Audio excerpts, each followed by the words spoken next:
According to a new report from the Wall Street Journal, Vince McMahon has paid $12 million in hush money to 4 women within WWE. There are worrying signs for AEW's next TV deal, and we've got the reason a certain AEW Dynamite match was scrapped, so stay tuned. So we thought we were done with news today. We've done 3 videos already. It was a busy day anyway, but now a huge story is broken once again via the Wall Street Journal. We didn't want to wait until tomorrow to talk about it, so here we are again. You'll remember that the Wall Street Journal reported that Vince McMahon had paid a significant sum of money to a former WWE staff member, a paralegal. It was alleged that Vince McMahon had had an intimate relations with her, and then she was passed on to John Laurinaitis, was the phrasing that they used, before leaving the company and receiving this hush money to keep her silence. In the past 15 minutes or so, they've released another report. It's pretty damning. It's regarding Vince McMahon and the number of women who have been paid hush money for their interactions, for want of a better word, with Vince McMahon. I'm going to read this from the Wall Street Journal now. Sit tight. It's long, but it's certainly worth listening to. Vince McMahon, World Wrestling Entertainment Inc.'s longtime leader, agreed to pay more than $12 million over the past 16 years to suppress allegations of misconduct and infidelity, an amount far larger than previously known. The payouts went to 4 women, all formerly affiliated with WWE, who signed agreements with Mr. McMahon that prohibit them from discussing potential legal claims against their relationships with the 76-year-old executive, according to people familiar with the deals, as well as documents reviewed by the Wall Street Journal. They've done their own investigation into this, of course. The previously unreported settlements include a $7.5 million pact with a former wrestler who alleged that Mr. McMahon coerced her into performing an intimate act and then demoted her and ultimately declined to renew her contract in 2005 after she resisted further encounters, according to people familiar with the matter. The wrestler and her attorney approached Mr. McMahon in 2018 and negotiated the payment in return for her silence.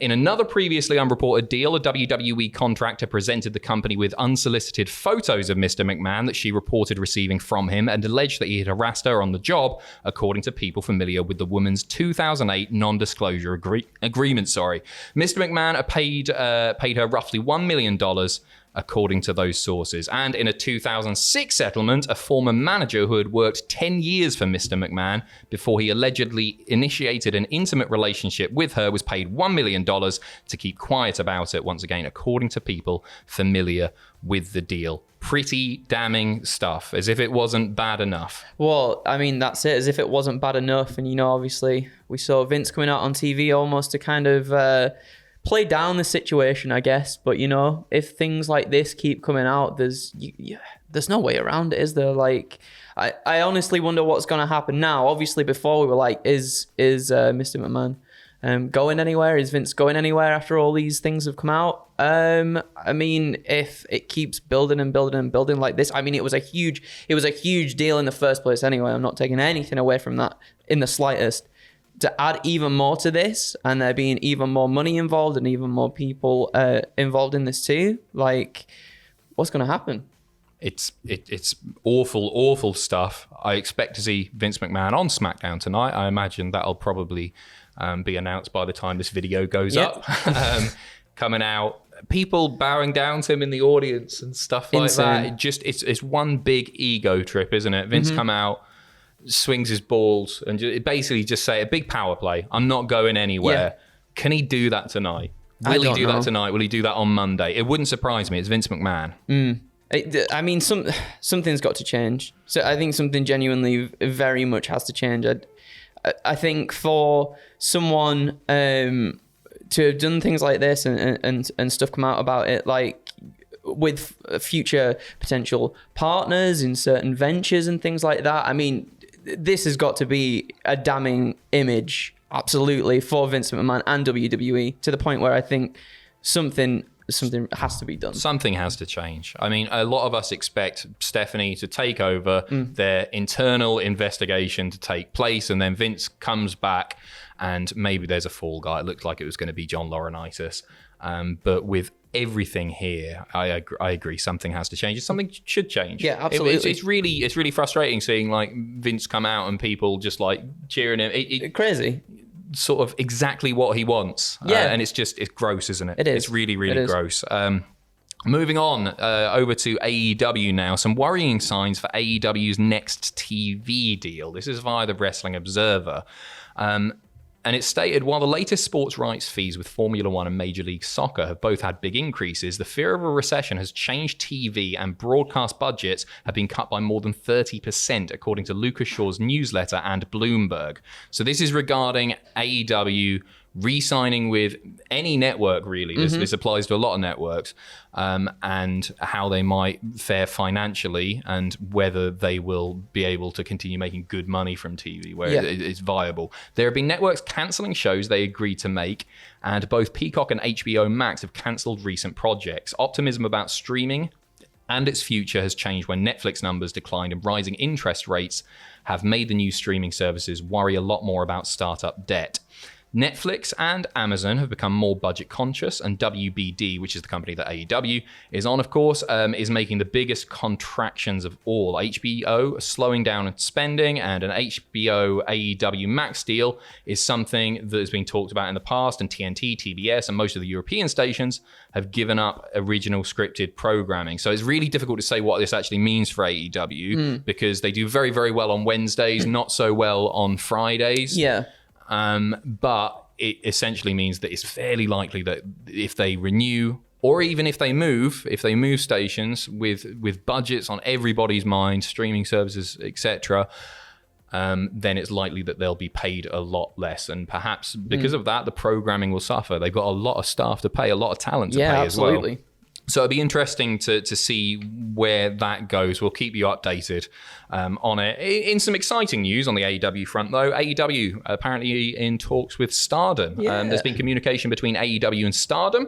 There are no deals, but we're told to expect something. There's no talks in the past. We do know that Stardom is interested in getting dates with some AEW women, most notably Toni Storm. She's come out in interviews and said that she'd love to do that previously. I think it's one thing about Forbidden Door that was really lacking was the crossover Forbidden Door aspect for the female talent. Yeah, I mean, obviously in New Japan there is a huge lack of female talent on the roster and whatnot, and I think that was definitely missing. And to see something like this, I mean, it's always good. It's always good to go and sort of showcase your talent in different regions and stuff as well. Showcase your champions and vice versa as well. Bring the Stardom people over to AEW, AEW people to Stardom. There's a lot of really talented women's wrestlers in there as well, and I think a lot of them would absolutely have bangers of matches with people on the AEW women's roster. So this can only be a good thing, and it's a good thing for fans, obviously, as well. You know, because we get to see some matches and some wrestlers that we might have not seen before as well. Like, it's good. 100%. I wouldn't expect to see like the AEW women and Stardom women getting their own pay-per-view, like a Forbidden Door thing. No. I think there'll be little showcase matches, little exhibitions here and there, but it'd be nice to see that if they do another Forbidden Door next year, to open the Stardom door and do something there, because I think it was just a shame. And it was a shame for the talent involved as well. The AEW women there who didn't get to experience matches with wrestlers that they're probably dream matches for them. Finishing off, more AEW news. We got the reason that a Dynamite match was scrapped. What's going on? Oh my goodness, Dave Meltzer here in the Wrestling Observer newsletter saying the original plan for Detroit and Rush's debut was to be Rush and Andrade versus Penta and Phoenix. However, Phoenix was ill, as were a few people, and this couldn't appear because they didn't know who would be available until the last day or two. Khan created the Rampage Rumble match, which Penta and Rush were in, but Andrade and Phoenix were not on the show.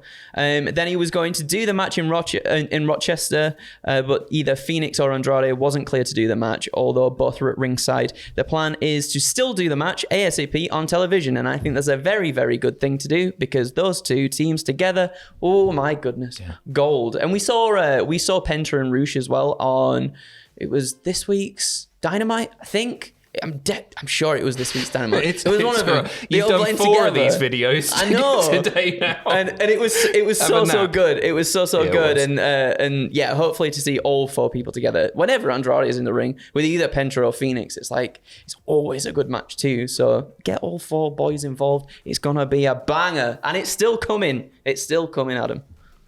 It's still coming. It's still coming. Still coming. Speaking of which, we'll keep you updated on the Vince McMahon situation. I'm sure we'll be talking more about that tomorrow. It's a developing story, of course, but yeah, we'll keep you updated. Sorry for bombarding your subscriptions feed today, but thanks for staying subscribed. And sorry this video wasn't the most fun that we've ever had, but horrible, serious stuff. We'll keep you updated. Thank you very much. Have a great weekend. See you in a bit.